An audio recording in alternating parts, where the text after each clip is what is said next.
Hay cosas en el desierto que no tienen nombre, cosas que no deberían existir pero que caminan, respiran y te observan desde la oscuridad. En marzo de 2024, mientras vigilaba un cementerio abandonado en la frontera de El Paso, algo me eligió como presa. No fue un animal, no fue un hombre, fue algo que llevaba siglos esperando en las sombras de esas tumbas olvidadas. Antes de que te cuente lo que la policía encontró grabado en mi torre de vigilancia la madrugada del 19 de marzo, necesito que hagas algo por mí. Si eres de esos que se quedan despiertos hasta tarde preguntándose qué es real y qué es solo miedo, suscríbete ahora y activa la campana, porque esta historia va a desafiar todo lo que creías saber sobre lo que acecha en la frontera. Y cuando termines de escucharla, aún quiero que me dejes en los comentarios si alguna vez has sentido que algo te observaba en medio de la nada, porque necesito saber que no estoy solo en esto. Quédate hasta el final. Lo que descubrí esa última noche cambiará tu forma de ver el desierto para siempre. Mi nombre es Miguel Ángel Cordero, pero la gente me dice simplemente Mike. Tengo 42 años, nací en Juárez y crucé la frontera legalmente cuando tenía 17, buscando una vida mejor como tantos otros. Durante los últimos 15 años he trabajado en seguridad privada en la zona del Paso y he visto cosas que la mayoría de la gente solo ve en películas. Contrabandistas armados hasta los dientes, inmigrantes muriendo de sed a 50 metros de una carretera, coyotes humanos abandonando familias enteras en medio del desierto. Pero nada, absolutamente nada en mi experiencia me preparó para las 72 horas que viví en el cementerio de San Rafael durante la tercera semana de marzo de 2024. Esas 3 noches me enseñaron que hay depredadores en este mundo que no aparecen en ningún libro de biología y que la frontera entre Texas y México no solo separa países, separa mundos. El cementerio de San Rafael es un lugar que ni siquiera aparece en Google Maps. Está ubicado en las faldas orientales de las Franklin Mountains, a unos 20 kilómetros al este de El Paso, en una zona donde la mancha urbana se disuelve en desierto puro. Es un camposanto privado, propiedad de antiguas familias españolas que llegaron a Texas cuando esto todavía era México. Los Villarreal, los Ochoa, los Mendoza. Apellidos que una vez significaron poder en esta región, pero que ahora solo existen en lápidas cubiertas de polvo. El lugar tiene más de 150 años y durante décadas estuvo completamente abandonado. En 2016, una empresa de bienes raíces lo compró con la intención de convertirlo en un parque memorial moderno, de esos que tienen césped verde, fuentes de agua y música ambiental. Pero los planes se detuvieron por disputas legales con algunos herederos que se opusieron a la profanación de las tumbas. Así que el cementerio quedó en una especie de limbo, ni abandonado del todo, ni realmente activo, solo un puñado de vigilantes nocturnos rotando turnos para asegurarse de que nadie entrara a vandalizar o a usar el lugar para cosas ilegales. Drogas, contrabando, rituales.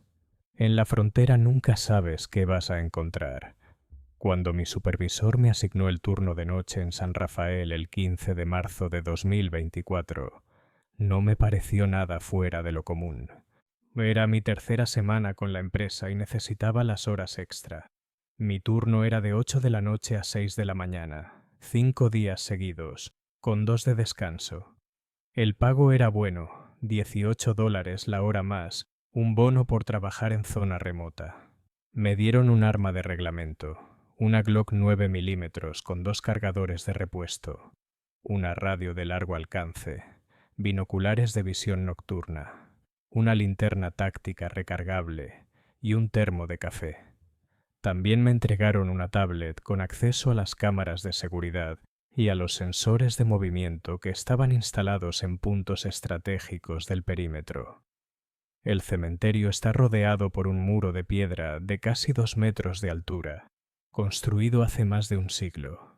En varios tramos el muro está derrumbado, dejando huecos por donde cualquiera puede colarse.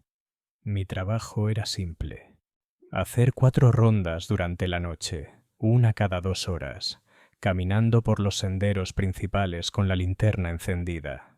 El resto del tiempo debía permanecer en la torre de vigilancia, una estructura metálica de 4 metros de altura ubicada junto a la entrada principal, desde donde podía ver casi todo el terreno.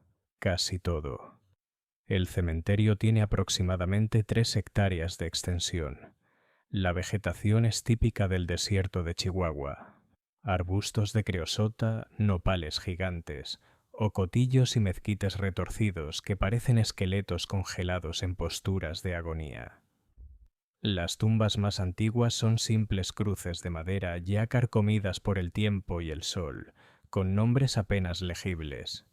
Las de las familias ricas son mausoleos de mármol blanco y piedra caliza, y algunos con ángeles esculpidos de tamaño natural y puertas de hierro forjado que rechinan con el viento del desierto.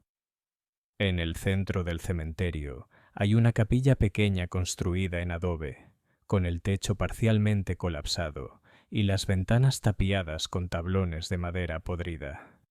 La gente del barrio más cercano, a unos 5 kilómetros de distancia, no habla mucho de San Rafael.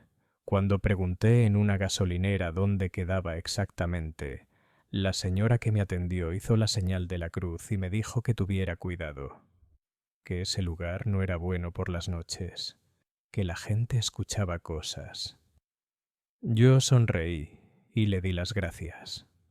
He escuchado historias de fantasmas toda mi vida. En México crecí con cuentos de La Llorona, el Chupacabras, las brujas que se convierten en bolas de fuego, pero nunca les di mucho crédito. Soy católico y voy a misa los domingos cuando puedo. Pero también soy práctico: los muertos están muertos. Los vivos son los que causan problemas. La primera noche, jueves 16 de marzo de 2024, llegué al cementerio a las 7:45 de la tarde. El sol ya se había puesto detrás de las montañas y el cielo tenía ese color violeta profundo que solo ves en el desierto. Estacioné mi camioneta Toyota del 98 junto a la entrada y abrí el candado de la reja principal con la llave que me habían dado. La reja chirriaba como si estuviera sufriendo. Adentro, el cementerio estaba sumido en un silencio absoluto. Ni pájaros, ni insectos, nada. Solo el viento rozando las cruces de hierro y haciendo que algunas de las coronas de flores secas rodaran por la arena como pequeñas bolas de alambre. Subí a la torre de vigilancia y preparé mi puesto. Coloqué el termo de café en un estante improvisado, conecté la tablet a la batería portátil y ajusté los binoculares. Desde allí arriba podía ver la mayor parte del cementerio. Las hileras de tumbas se extendían en todas direcciones, algunas ordenadas en filas rectas, otras dispersas sin ningún patrón. Los mausoleos más grandes proyectaban sombras alargadas bajo la luz de la luna, que esa noche estaba casi llena. Una luna enorme, amarillenta, colgando baja sobre las montañas. Hacía frío. En el desierto las temperaturas bajan drásticamente por la noche, incluso en primavera. Me puse una chamarra gruesa y encendí la radio para confirmar que tenía señal con la central. Todo en orden. Hice mi primera ronda a las 10 de la noche. Bajé de la torre con la linterna en una mano y la radio en la otra. La Glock la llevaba en su funda en mi cinturón, y aunque honestamente no esperaba necesitarla, caminé por el sendero principal, que es un camino de tierra compactada que atraviesa el cementerio de norte a sur. Las sombras de las lápidas se movían con mi linterna, creando formas inquietantes, pero eso era todo. Me detuve frente a algunos de los mausoleos más grandes. El de la familia Villarreal tenía una puerta de hierro con un candado oxidado. Intenté moverla, pero estaba bien cerrada. El de los Ochoa tenía las ventanas rotas y pude ver el interior con mi linterna. Ataúdes de madera cubiertos de polvo y telarañas. Nada más. Seguí caminando hacia la capilla en el centro. La puerta principal estaba tapiada con tablones, pero alguien había arrancado uno de ellos dejando una abertura estrecha. Alumbré adentro, bancas volcadas, escombros del techo colapsado, grafiti en las paredes, palabras en español y en inglés, nombres de pandillas, algunos dibujos obscenos. Típico. Terminé la ronda sin novedades y regresé a la torre. Eran las 10:47. Me serví un café y me senté a esperar. Fue alrededor de las 11:30 cuando escuché el primer aullido.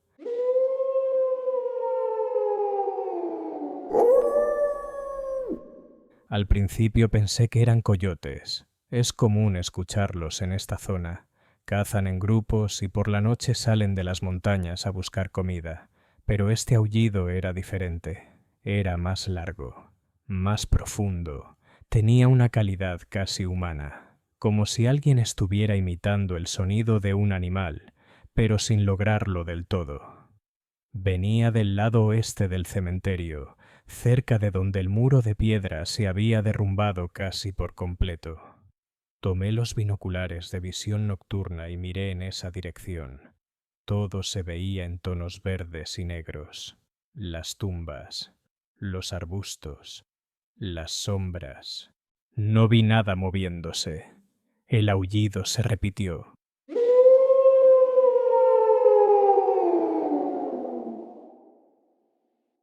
Esta vez más cerca, y luego otro le respondió desde el lado opuesto, hacia el este. Era como si dos animales se estuvieran comunicando entre sí, rodeando el cementerio. Sentí un escalofrío que no tenía nada que ver con el frío. Algo en ese sonido me puso la piel de gallina. Tomé la radio y reporté a la central. Aquí Unidad San Rafael. Escucho actividad de fauna silvestre en el perímetro. Posiblemente coyotes.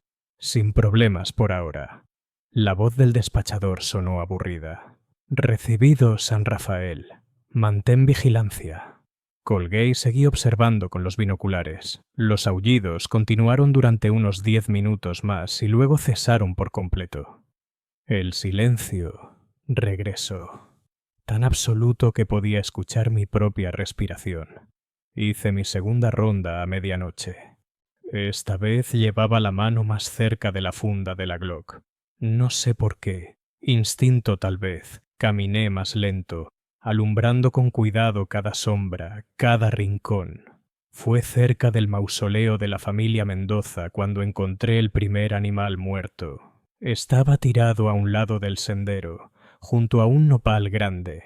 Al principio pensé que era un perro callejero, pero cuando me acerqué con la linterna, vi que era un coyote. Un ejemplar grande, de unos 30 kilos, con pelaje gris y marrón. Estaba tendido sobre un charco de sangre oscura que se había filtrado en la arena. Me agaché para examinarlo mejor y lo que vi me revolvió el estómago. Su cuello estaba retorcido en un ángulo completamente antinatural, como si alguien le hubiera dado la vuelta a la cabeza 180 grados. Las costillas también estaban rotas, sobresaliendo a través de la piel desgarrada. Pero lo más perturbador era que no había señales de lucha. No había marcas de arrastre. No había huellas de otros animales alrededor.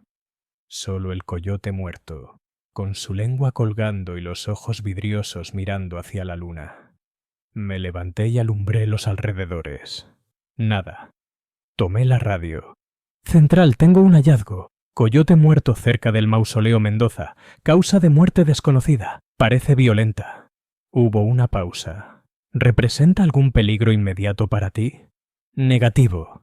Entonces documéntalo en tu reporte y continúa la vigilancia. Servicios de fauna pasará mañana a recogerlo. Entendido. Saqué mi teléfono y tomé un par de fotos del coyote. La cámara iluminó la escena con su flash y por un segundo todo el cementerio se llenó de luz blanca. Cuando la oscuridad regresó tuve la sensación de que algo me estaba observando. Giré rápido y alumbrando con la linterna en todas direcciones. Solo tumbas. Solo sombras, pero la sensación no se fue. Era como tener un peso en la nuca. esa certeza primitiva que te dice que hay un depredador cerca. Aceleré el paso y regresé a la torre. El resto de la noche transcurrió sin más incidentes, pero no pude quitarme de encima esa sensación de ser observado. Cada vez que miraba hacia el cementerio con los binoculares, parte de mí esperaba ver algo moviéndose entre las tumbas, pero no había nada. A las 2 de la mañana hice mi tercera ronda. Evité acercarme demasiado al mausoleo Mendoza donde estaba el coyote muerto. A las 4 hice la última. El cielo ya empezaba a aclararse por el este y con la luz del amanecer mi nerviosismo se disipó un poco. A las 6 en punto llegó mi relevo, un tipo llamado Ernesto de unos 50 años y con bigote gris y una barriga prominente. Le conté sobre el coyote y él se encogió de hombros. Pasa todo el tiempo. Los coyotes se matan entre ellos por territorio, o algún puma bajó de las montañas. Yo no dije nada, pero sabía que ningún puma tuerce el cuello de un coyote como si fuera un trapo. Me fui a casa. Dormí unas horas intranquilas, llenas de sueños que no recuerdo bien, y regresé la noche siguiente. Viernes 17 de marzo de 2024. Segunda noche. Llegué al cementerio a la hora de siempre. El cielo estaba nublado y hacía más frío que la noche anterior. El viento soplaba con más fuerza, haciendo que las ramas de los mezquites chocaran entre sí con un sonido seco como huesos entrechocando. Subí a la torre y preparé mi puesto. Ernesto se veía cansado. ¿Todo tranquilo?, le pregunté. Más o menos, respondió. Alrededor de las 3 de la mañana, los sensores del sector oeste se activaron 3 veces seguidas. Fui a revisar, pero no encontré nada. Tal vez fue el viento. Le di las gracias y él se fue. Me quedé solo. Hice mi primera ronda a las 10. El coyote muerto había desaparecido. Supuse que Servicios de Fauna había pasado a recogerlo.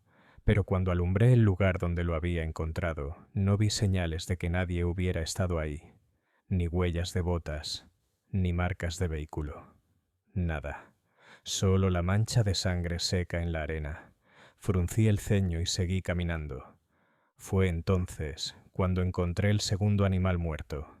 Estaba detrás de la capilla, en una zona que rara vez visitaba porque no había mucho que ver ahí. Era otro coyote, un poco más pequeño que el primero. Este también tenía el cuello roto, pero además le faltaba una de las patas traseras. La habían arrancado de cuajo, dejando un muñón desgarrado de músculo y hueso.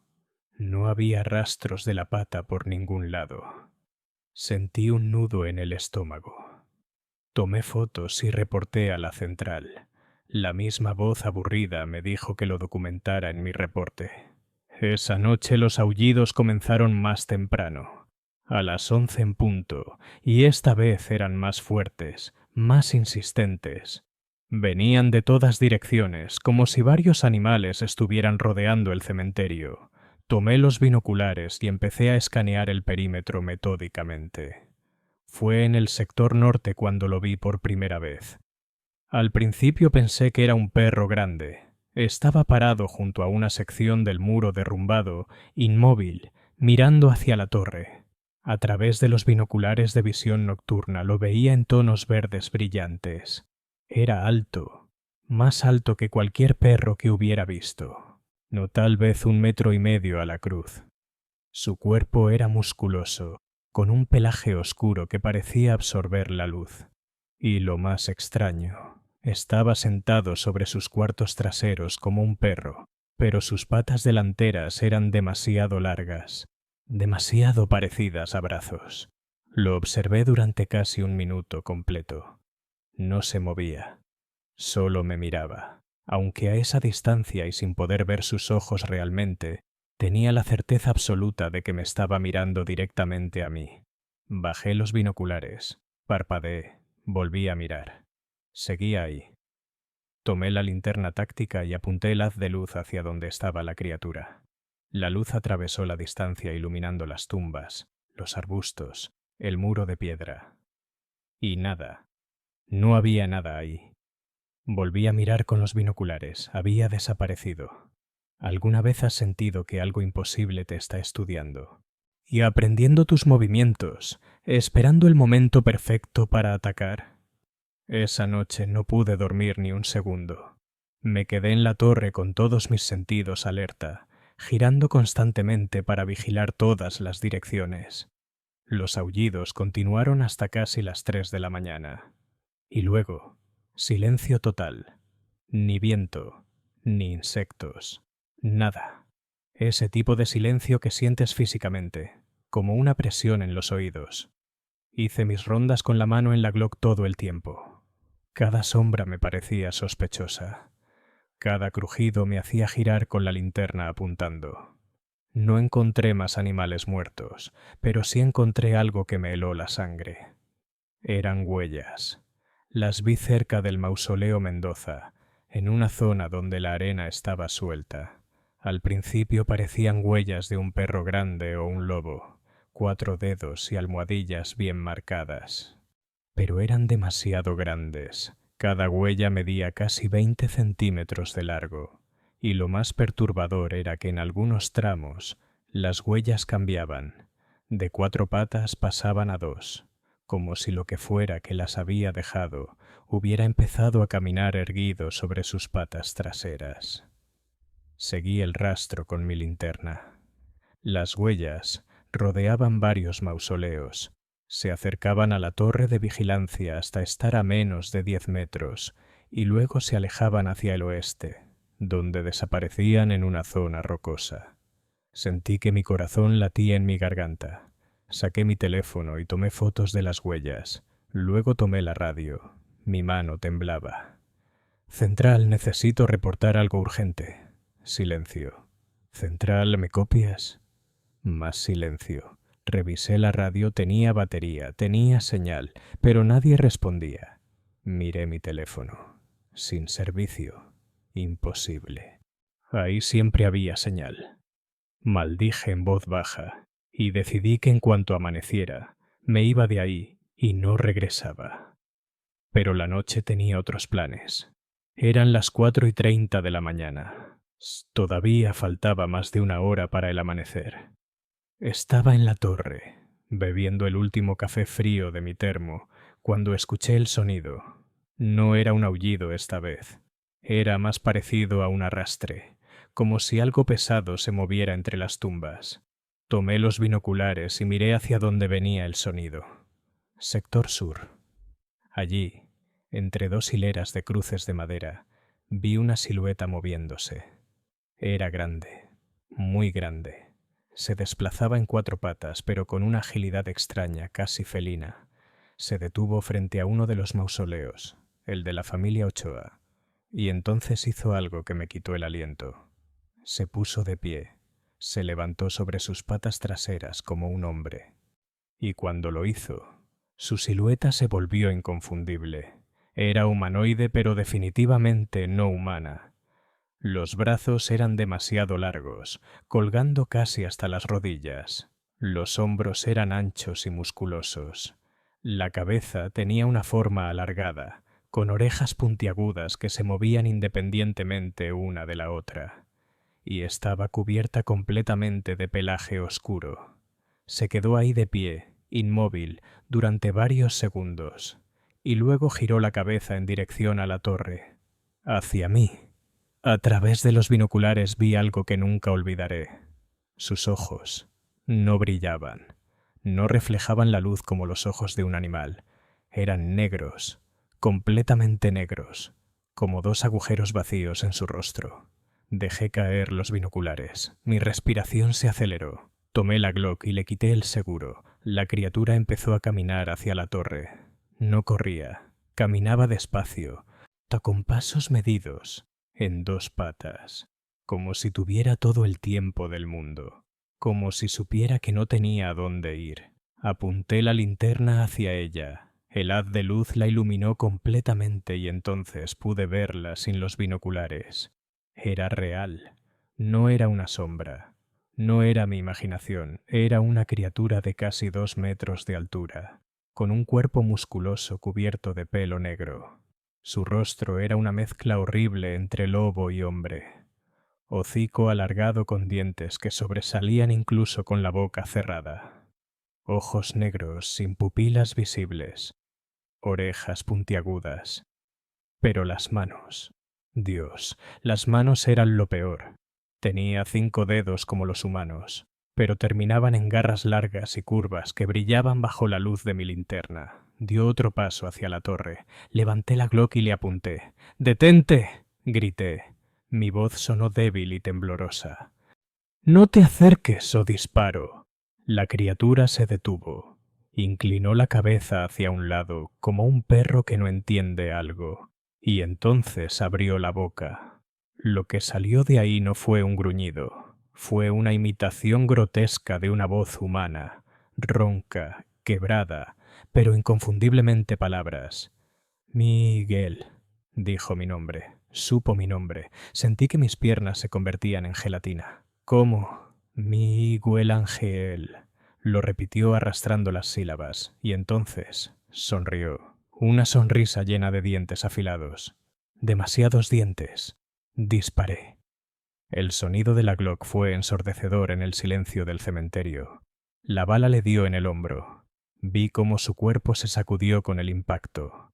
Pero no cayó, no gritó, solo se miró el hombro, donde un líquido oscuro empezaba a gotear, y luego me miró de nuevo, y esa sonrisa se hizo más amplia.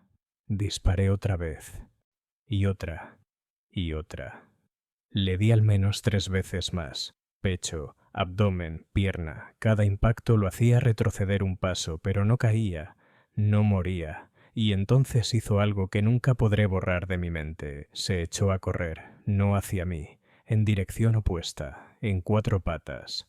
Cruzó el cementerio en cuestión de segundos, saltando sobre las tumbas con una agilidad imposible, y desapareció por uno de los agujeros en el muro del sector oeste. Se fue. Me dejó ahí temblando con mi arma todavía apuntando a la nada. No esperé al amanecer. Bajé de la torre. Subí a mi camioneta y salí de ahí a toda velocidad. La reja principal estaba abierta. No recordaba haberla abierto.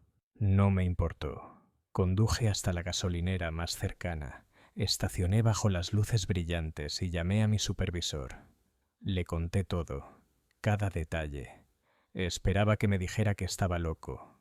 Sí que me habían despedido. Pero su respuesta me desconcertó. Hubo un silencio largo del otro lado, y luego me dijo: «No eres el primero». «¿Qué?» «No eres el primero en ver algo en San Rafael. Por eso pagamos tan bien ese turno.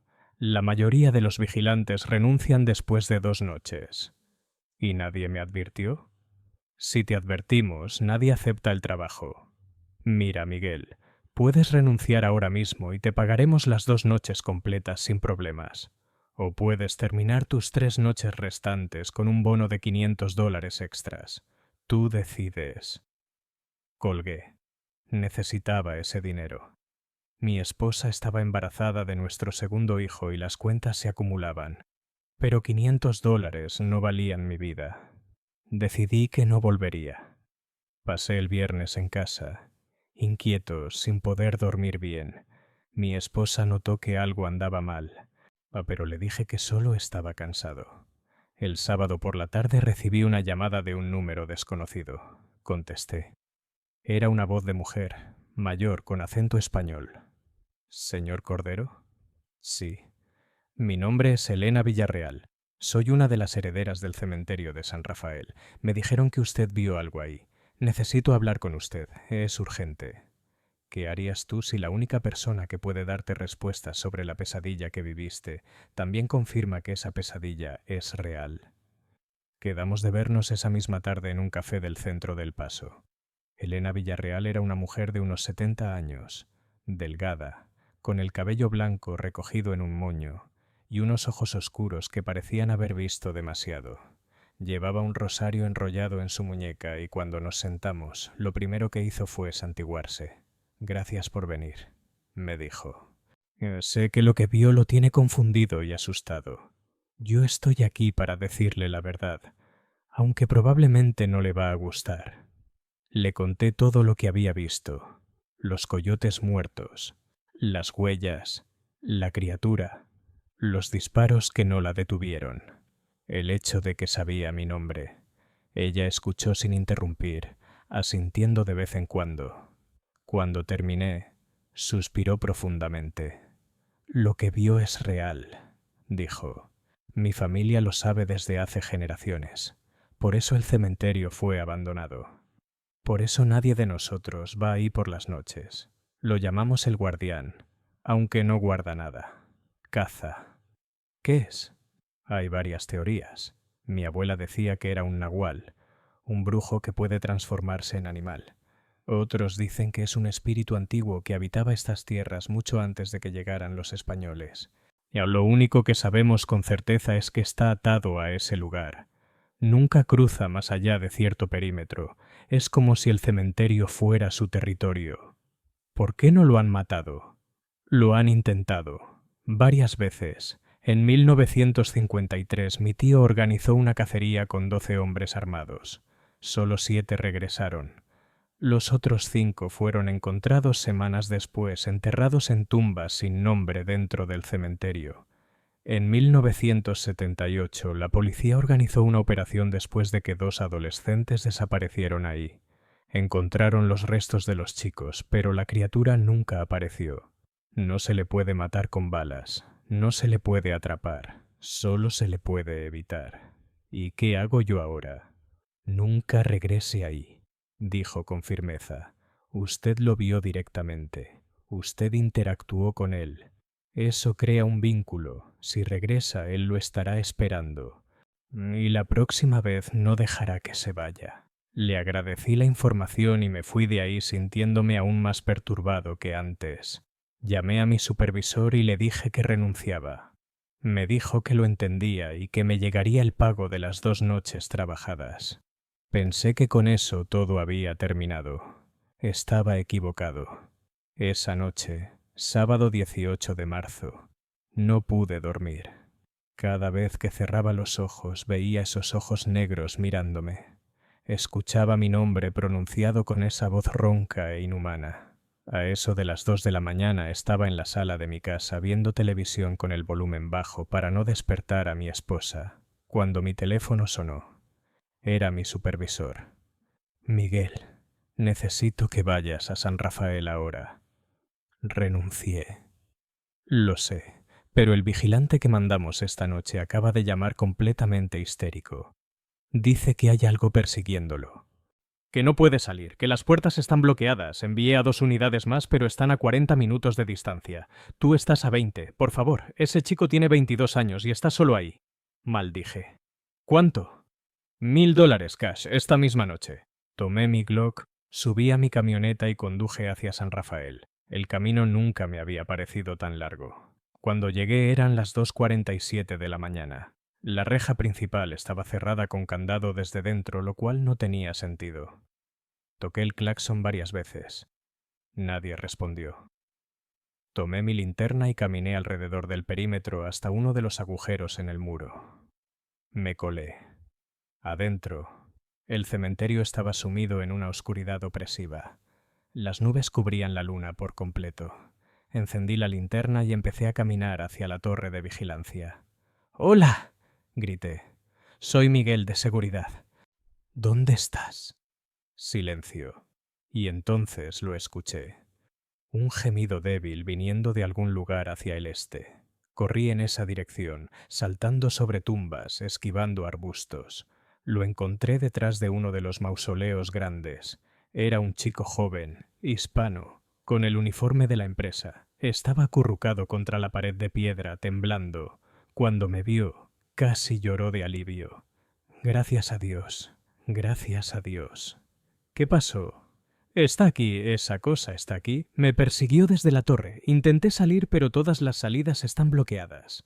Las rejas, los huecos en el muro. Todo está bloqueado con ramas, piedras, no sé. No puedo salir». «Tranquilo, yo entré por el oeste. Hay un hueco abierto. Vamos». Lo ayudé a levantarse. Estaba tan asustado que apenas podía caminar. Empezamos a movernos hacia el oeste cuando lo escuché. El arrastre. Esa cosa estaba cerca. Corre, le dije al chico. Corre hacia el oeste, yo te cubro. No me dejes. Corre, salió disparado. Yo me giré con la Glock en alto, alumbrando con la linterna, y ahí estaba, a menos de 20 metros, la criatura, de pie sobre dos patas, mirándome con esos ojos negros y vacíos. Esta vez pude verla mejor. Su pelaje era negro pero con manchas grises en el pecho. Tenía cicatrices por todo el cuerpo, algunas viejas, otras recientes. Una de ellas en el hombro donde yo le había disparado 2 noches antes. La herida estaba cerrada, casi curada. Imposible. Miguel, dijo. Volviste. Vete al infierno, respondí y disparé. Esta vez no fallé ni uno. Le vacié el cargador completo, 9 balas. La mayoría le dieron en el pecho y en la cabeza. Cada impacto hacía que su cuerpo se sacudiera, pero no caía. Cuando mi arma hizo clic vacía, la criatura se miró el pecho, donde la sangre negra goteaba de múltiples heridas. Luego me miró a mí y se echó a reír. Una risa gutural, horrible, llena de malicia. Empezó a caminar hacia mí. Corrí como nunca en mi vida. A través de las tumbas, saltando cruces, esquivando mausoleos, podía escuchar sus pasos detrás de mí, pesados, constantes.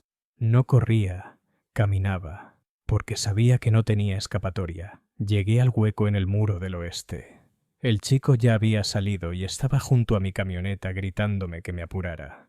Me metí por el hueco, raspándome los brazos con las piedras. Salí del otro lado justo cuando sentía el aliento caliente de la criatura en mi nuca. Corrimos a la camioneta. Subimos. Arranqué.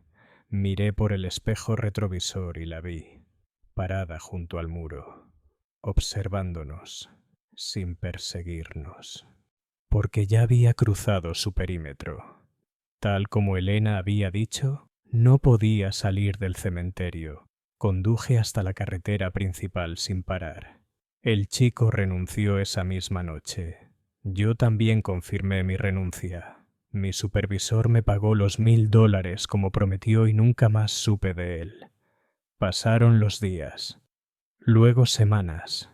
Traté de olvidar lo que había visto, pero no pude, porque una parte de mí sabía que esa cosa todavía estaba ahí, esperando, cazando. Cualquiera que fuera lo suficientemente tonto o desesperado como para aceptar ese trabajo. ¿Te imaginas saber que algo que intentaste matar sigue vivo, esperándote, recordando tu nombre, en un lugar donde nadie te puede ayudar? Investigué por mi cuenta. Pasé horas en la biblioteca pública buscando registros históricos sobre el cementerio de San Rafael y la zona circundante. Lo que encontré me heló la sangre. El cementerio fue construido en 1847 sobre un sitio que los indios Suma consideraban sagrado.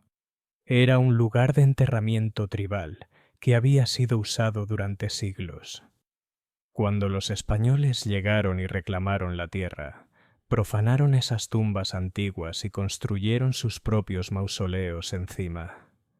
Según algunas leyendas locales que encontré en archivos de periódicos viejos, los chamanes Suma maldijeron el lugar, invocaron a un espíritu guardián para proteger las tumbas de sus ancestros, un espíritu que tomaría la forma del depredador más temido en la región, el lobo, pero con inteligencia humana, con la capacidad de hablar, de recordar, de odiar. En los registros encontré al menos 23 casos documentados de muertes o desapariciones en el cementerio entre 1850 y 2024. Algunas oficiales, reportadas a la policía, otras solo rumores y testimonios familiares. La mayoría ocurrieron durante la noche. La mayoría de las víctimas fueron encontradas con heridas que la policía atribuyó a ataques de animales salvajes, aunque los forenses no pudieron identificar qué tipo de animal. Algunos cuerpos nunca fueron encontrados, simplemente desaparecieron dentro del cementerio como si la tierra se los hubiera tragado. También descubrí que no era el único vigilante que había disparado a la criatura y sobrevivido. En 1962, un guardia nocturno llamado Roberto Salazar le disparó con una escopeta de 2 cañones a quemarropa. La criatura escapó herida. 2 semanas después, Roberto fue encontrado muerto en su propia casa. Las puertas y ventanas estaban cerradas desde dentro. No había señales de forcejeo ni de entrada, pero su cuerpo tenía marcas de garras profundas en el pecho y su expresión era de terror absoluto. La policía cerró el caso como muerte por causas naturales. Ataque cardíaco inducido por el miedo, dijeron. Pero la familia Salazar sabía la verdad. La criatura había encontrado la manera de ir tras él. De alguna forma, eso me aterrorizó. Si esa cosa había aprendido mi nombre, podría encontrarme. Elena Villarreal me había dicho que nunca regresara, que eso rompería el vínculo. Pero qué tan fuerte era ese vínculo. ¿Cuánto tiempo duraría? Empecé a tomar precauciones. Bendije mi casa con agua bendita. Puse cruces en todas las puertas y ventanas. Le pedí al padre Ramírez de mi parroquia que viniérase a hacer una bendición especial. Él me miró extraño, pero aceptó. Durante la ceremonia le conté lo que había visto. Esperaba que me dijera que estaba loco, pero en lugar de eso me entregó un rosario que había pertenecido a su abuela. Hay cosas en este mundo que la Iglesia no puede explicar, pero reconoce. Me dijo, usa esto, reza y mantente alejado de ese lugar. Seguí su consejo. Han pasado casi 9 años desde aquellas 3 noches en San Rafael. Me cambié de trabajo. Ahora trabajo en seguridad en un hospital, turnos diurnos, sin cementerios ni lugares aislados. Mi segundo hijo nació sano. Mi familia está bien. Pero todavía tengo pesadillas. Sueño que estoy de vuelta en esa torre de vigilancia. Que la criatura camina hacia mí. Que dice mi nombre. Y cuando despierto, a veces, durante esos primeros segundos de confusión entre el sueño y la realidad, juro que puedo escuchar un arrastre en la oscuridad de mi habitación, un sonido que desaparece cuando enciendo la luz. He hablado con otros vigilantes que trabajaron en San Rafael. La mayoría no dura más de una noche. Algunos lo atribuyen a nervios, a miedo irracional. Pero los que realmente vieron algo, como yo, nunca hablan de ello públicamente. Es como un pacto silencioso, porque hablar de ello es recordar, y recordar es invitar a esa cosa de vuelta a tu mente, a tus sueños, a tu vida. En 2019, la empresa de bienes raíces finalmente abandonó el proyecto del Parque Memorial. El cementerio fue oficialmente cerrado. Las rejas fueron soldadas. Los huecos en el muro fueron tapados con cemento. Se colocaron letreros de propiedad privada y advertencias de no traspasar. Pero sé que eso no detiene a la gente, especialmente a los jóvenes buscando emociones. He escuchado rumores en redes sociales de grupos que van ahí de noche a grabar videos para YouTube o TikTok. Algunos salen asustados pero ilesos. Otros nunca publican nada. Y algunos, unos pocos, desaparecen. No oficialmente, no de manera que aparezca en las noticias. Pero sus familias saben, sus amigos saben. El cementerio se los llevó. Hace 6 meses recibí un mensaje en Facebook de una chica de 19 años. Había visto algunas de mis publicaciones antiguas en un foro de paranormalidad donde hace años compartí mi experiencia de forma anónima. Ella me decía que su novio había ido al cementerio de San Rafael con 3 amigos una noche de octubre. Solo 2 regresaron. Su novio no. La policía organizó una búsqueda, pero no encontraron nada. Ni rastros, ni ropa, ni sangre, nada. Como si hubiera sido borrado de la existencia. Me preguntaba si yo sabía algo, si podía ayudarla. Le respondí lo único que podía decirle. Lo siento mucho, pero no hay nada que nadie pueda hacer. Ese lugar se cobra su tributo. y una vez que entras, aceptas las reglas de lo que vive ahí. Ella me respondió con insultos, me llamó cobarde, me dijo que debería hacer algo. Bloqueé el mensaje, no porque fuera cruel, sino porque tenía razón. Soy un cobarde. Podría haber ido a las autoridades, podría haber hecho más ruido, pero sabía que nadie me creería. Y lo más importante, tenía miedo de llamar su atención de nuevo, de que recordara mi nombre, de que viniera por mí. Así que elegí el silencio, como tantos otros antes que yo. Pero ahora sentado aquí, grabando esto, compartiendo mi historia con ustedes, he decidido que el silencio ya no es suficiente. La gente necesita saber, especialmente los jóvenes que buscan aventuras en lugares abandonados. El cementerio de San Rafael no es un parque de diversiones, no es un set de película de terror. Es un lugar real donde vive algo real, algo que no puede ser matado, algo que recuerda, algo que caza. Si alguna vez se te ocurre ir ahí, si alguna vez escuchas a tus amigos proponer visitar ese cementerio viejo cerca de las Franklin Mountains, por favor escucha mi advertencia. No vayas. No importa cuánto valor creas tener. No importa si llevas armas o si vas en grupo. Esa cosa es más antigua que nosotros, más paciente, más fuerte. Y si la ves, si llegas al punto donde ella decide rebelarse ante ti, ya es demasiado tarde. Porque una vez que te mira, una vez que aprende tu nombre, una parte de ti se queda ahí para siempre, atrapada en ese cementerio, llamándote de regreso.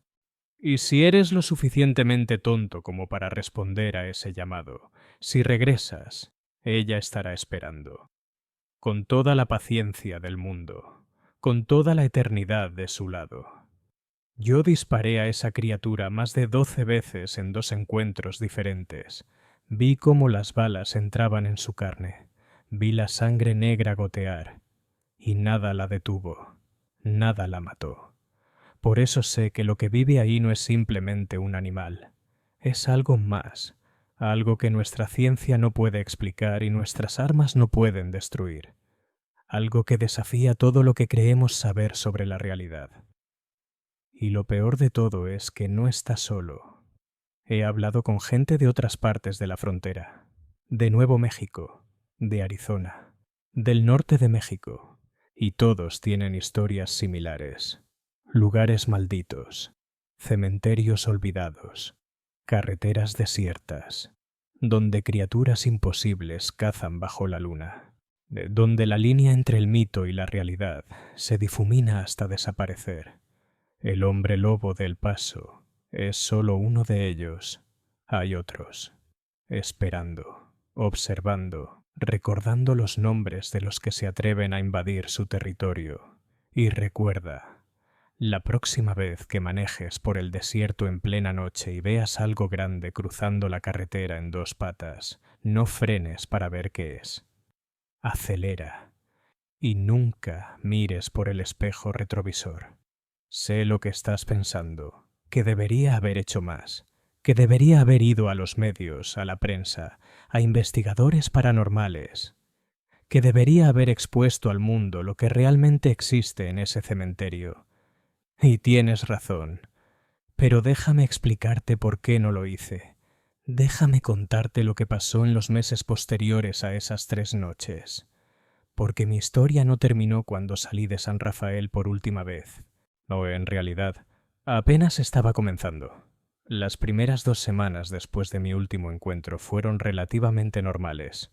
Bueno, tan normales como pueden ser cuando sabes que algo imposible existe y conoce tu nombre. Conseguí el trabajo en el hospital, turnos de día, como ya mencioné. Traté de reintegrarme a una vida normal. Llevaba a mi hijo mayor a la escuela. Acompañaba a mi esposa a sus citas prenatales. Veía televisión. Actuaba como si todo estuviera bien. Pero por las noches, cuando la casa quedaba en silencio y mi familia dormía, yo me quedaba despierto, sentado en la sala con todas las luces encendidas, sosteniendo el rosario que el padre Ramírez me había dado, escuchando, siempre escuchando, porque había algo que Elena Villarreal me había dicho y que no mencioné antes, algo que me aterrorizaba más que cualquier otra cosa.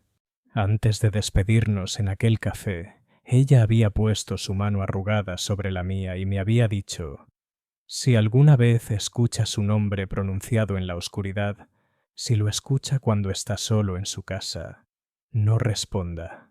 No importa cuán real suene. No importa si parece la voz de alguien que ama. No responda, porque si lo hace, le estará dando permiso para cruzar el umbral. Durante esas primeras semanas, nunca escuché mi nombre en la oscuridad, pero sí escuché otras cosas. Arrastres en el techo, rasguños en las ventanas, el sonido inconfundible de pasos pesados en el patio trasero.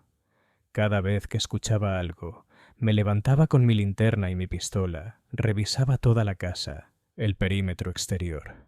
Nunca encontraba nada, ni huellas, ni señales de intrusión. Nada. Mi esposa empezó a preocuparse. Me preguntaba si estaba bien, si necesitaba ver a un doctor. Le mentí. Le dije que solo estaba estresado por el nuevo trabajo, por el bebé que venía en camino. Ella me creyó porque quería creerme, porque la alternativa, que su esposo estaba siendo acechado por algo sobrenatural, era demasiado absurda para considerarla. Pero mi hijo mayor, Sebastián, que entonces tenía 6 años, no era tan fácil de engañar. Una mañana mientras desayunábamos, me miró con esos ojos grandes y oscuros que había heredado de su madre y me preguntó: «Papá, ¿quién es el hombre grande que te mira por la ventana de tu cuarto en las noches?» Se me heló la sangre. «¿Qué dijiste?» «El hombre grande, el que está fuera de tu ventana cuando está oscuro.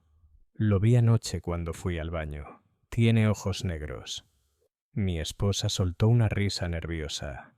«Ay, Sebastián, ¿qué estás viendo en la televisión? Y no hay ningún hombre afuera». Pero yo sabía que mi hijo no mentía. Los niños ven cosas que los adultos han aprendido a ignorar. Esa misma tarde instalé barras de seguridad en todas las ventanas de la casa. Le dije a mi esposa que era por los robos que habían ocurrido en el vecindario. Otra mentira. Fue en la tercera semana cuando las cosas escalaron. Yo estaba trabajando mi turno en el hospital. Era un martes por la tarde, alrededor de las 4. Estaba haciendo mi ronda por el estacionamiento cuando recibí una llamada de un número que no reconocí. Local. Del Paso. Contesté. ¿Hola? Silencio del otro lado, pero no un silencio vacío. Podía escuchar respiración, pesada, irregular, como si quien llamaba hubiera estado corriendo. «¿Quién es?», pregunté, y entonces escuché mi nombre. «Miguel». Era esa voz ronca e inhumana que había escuchado en el cementerio. Colgué inmediatamente. Mi mano temblaba tanto que casi se me cae el teléfono. ¿Cómo había conseguido mi número? ¿Cómo era posible? No era posible. No tenía sentido. Esa cosa no podía usar un teléfono. No podía marcar números. No era real. Pero lo era. Bloqueé el número.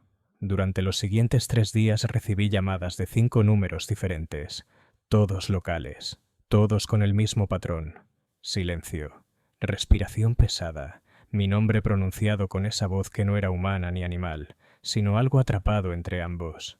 Dejé de contestar llamadas de números desconocidos. Cambié mi número de teléfono. Las llamadas se detuvieron. Durante 2 semanas tuve paz. Empecé a pensar que tal vez había terminado, que tal vez esa cosa se había aburrido y había pasado a otra presa. Me equivocaba.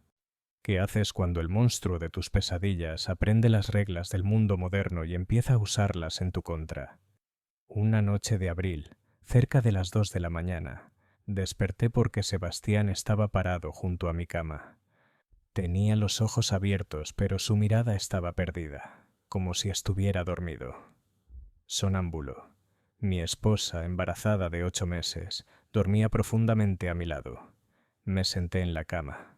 «Sebastián, ¿estás bien, mijo?» Él no respondió. Solo señaló hacia la ventana de nuestro cuarto, la que daba al patio trasero. Las cortinas estaban cerradas, pero a través de una pequeña abertura se filtraba la luz de la luna. «Dice que lo dejes entrar», dijo Sebastián con una voz monótona que no era la suya. «Dice que tiene frío. Dice que solo quiere hablar contigo». Sentí que mi corazón se detenía. «¿Quién dice eso?» «El hombre lobo». Me levanté de un salto y encendí todas las luces de la habitación. Sebastián parpadeó confundido, como si acabara de despertar. «¿Papá? ¿Qué pasó?» Lo abracé fuerte. «Nada, mijo, solo un mal sueño. Vuelve a tu cama». Cuando mi hijo se fue, me acerqué a la ventana con mi pistola en mano. Corrí las cortinas lentamente. Afuera, en el patio trasero, no había nada. Solo el jardín, el columpio de Sebastián, meciéndose suavemente con el viento, los árboles, las sombras. Pero en el cristal de la ventana, del lado exterior, había marcas de garras, 5 líneas paralelas grabadas en el vidrio, profundas, recientes. Esa cosa había estado ahí, parada afuera de mi ventana, observándome dormir, y había intentado usar a mi hijo para que le diera permiso de entrar. Al día siguiente llamé a Elena Villarreal. Quedamos de vernos nuevamente. Esta vez ella vino a mi casa. Cuando le mostré las marcas en la ventana, su rostro se puso pálido. «Esto es malo», dijo. «Muy malo. Significa que el vínculo es más fuerte de lo que pensé. Ha cruzado su territorio, está aquí, en la ciudad, buscándolo». «¿Cómo es posible? Tú dijiste que no podía salir del cementerio. Y no puede, no permanentemente, pero puede hacer incursiones, viajes cortos, especialmente si el vínculo con su presa es lo suficientemente fuerte».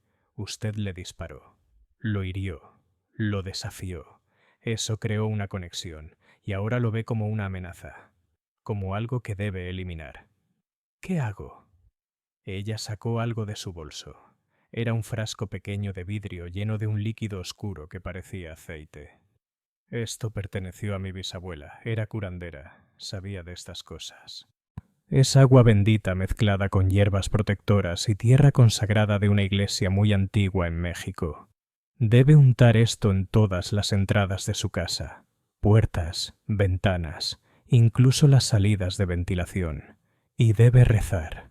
Cada noche, sin falta. Tomé el frasco, parecía absurdo, medieval, pero también sabía que las balas no habían funcionado. Así que, ¿por qué no intentar esto? Y si no funciona, entonces debe irse, lejos, otro estado, otra ciudad, romper el patrón. Los lugares tienen memoria, señor Cordero. Si se queda aquí, en El Paso, en su territorio de caza, eventualmente encontrará la manera de llegar a usted. No puedo irme. Mi esposa está a punto de dar a luz. Tengo trabajo. Mi familia está aquí. Entonces, proteja su casa lo mejor que pueda. Y nunca, nunca esté solo en lugares oscuros y aislados. Que seguí sus instrucciones al pie de la letra. Unté el aceite en cada entrada. Coloqué crucifijos en cada habitación. Bendije mi casa tan seguido que mi esposa empezó a hacer bromas sobre que me estaba volviendo un fanático religioso. Pero funcionó. Durante los siguientes 2 meses, las señales se detuvieron. No más llamadas. No más arañazos en las ventanas, no más sombras en el patio. Sebastián dejó de tener episodios de sonambulismo. Mi esposa dio a luz a nuestra hija, Lucía, en junio. Una bebé hermosa y saludable que lloraba fuerte y comía bien. Durante esas primeras semanas con el bebé, sumidos en la locura hermosa de la paternidad reciente, casi olvidé lo que había vivido. Casi empecé a convencerme de que tal vez había sido mi imaginación, estrés, fatiga, la mente humana jugándome trucos. Pero en julio recibí un mensaje que me devolvió brutalmente a la realidad. Era de mi antiguo supervisor de la compañía de seguridad. «Miguel, ¿has tenido contacto con Ernesto últimamente?» Ernesto, el vigilante de 50 años que me había relevado aquella primera noche en San Rafael. No, respondí. ¿Por qué? Desapareció hace 3 días. Su esposa dice que salió una noche y nunca regresó. Su camioneta fue encontrada estacionada frente al cementerio de San Rafael. Las llaves todavía en el contacto. Pero él no está. La policía organizó una búsqueda. Nada. Sentí un peso enorme en el pecho. Sabía exactamente qué le había pasado a Ernesto. Y sabía que de alguna forma era mi culpa. Esa cosa estaba eliminando a todos los que habían estado asociados con el cementerio durante el tiempo que yo trabajé ahí. ¿Sería yo el siguiente? ¿O ya había intentado llegar a mí y la protección de Elena lo había detenido? Necesitaba respuestas. Necesitaba entender qué era realmente esa criatura y cómo detenerla. No para mí. Ya me había resignado a vivir con miedo, pero por mi familia, por Sebastián que había visto al hombre lobo a través de mi ventana, por mi bebé Lucía que no merecía crecer con un padre constantemente aterrorizado. Así que hice algo que probablemente fue estúpido, pero que sentí necesario. Contraté a un investigador paranormal, no uno de esos charlatanes que ves en programas de televisión con cámaras infrarrojas y detectores de EMF baratos, sino alguien serio. Un antropólogo retirado de la Universidad de Nuevo México llamado Dr. Marcus Webb, que se especializaba en folclore indígena del suroeste y fenómenos inexplicables asociados con sitios antiguos. Le conté toda mi historia, cada detalle. Esperaba que me dijera que estaba loco. En lugar de eso, sacó una grabadora y me pidió permiso para grabar mi testimonio. Lo que describe, me dijo después de escuchar mi relato completo, coincide con docenas de reportes similares que he documentado a lo largo de 30 años investigando en esta región. Hay lugares, señor Cordero, donde la membrana entre nuestro mundo y lo que llamaré por falta de mejor término el otro lado es muy delgada. Estos lugares suelen ser sitios de gran significado espiritual para culturas antiguas, lugares de enterramiento, lugares de sacrificio, lugares de poder. Cuando estos sitios son profanados, cuando son tomados por la fuerza y reutilizados para propósitos que contradicen su intención original, ocurren manifestaciones. ¿Manifestaciones de qué? De protectores, o guardianes, entidades que fueron invocadas o que surgieron naturalmente para defender esos espacios sagrados. En la mitología de los pueblos indígenas del suroeste hay innumerables referencias a espíritus que toman forma animal, pero poseen inteligencia humana. Los navajo hablan de los skinwalkers, los apache de los espíritus del lobo que protegen lugares sagrados. Los pueblos Suma, que fueron los habitantes originales de esta región antes de ser desplazados por los españoles en el siglo XVII, tenían leyendas sobre guardianes perpetuos que nunca mueren y que están atados a lugares específicos por vínculos espirituales. ¿Está diciendo que esa cosa es inmortal? Estoy diciendo que en el sentido tradicional de la palabra, sí. No puede ser asesinada por medios convencionales porque no está completamente en nuestro plano de existencia. Es una manifestación, una proyección de energía espiritual que toma forma física. Por eso las balas no funcionan. Está herida pero no muere porque su verdadera esencia no está en su cuerpo. Está atada al lugar. ¿Cómo matas a algo que técnicamente ya está muerto, que existe entre dos mundos y que ha estado cazando por más de 150 años? ¿Has experimentado algo similar en lugares abandonados?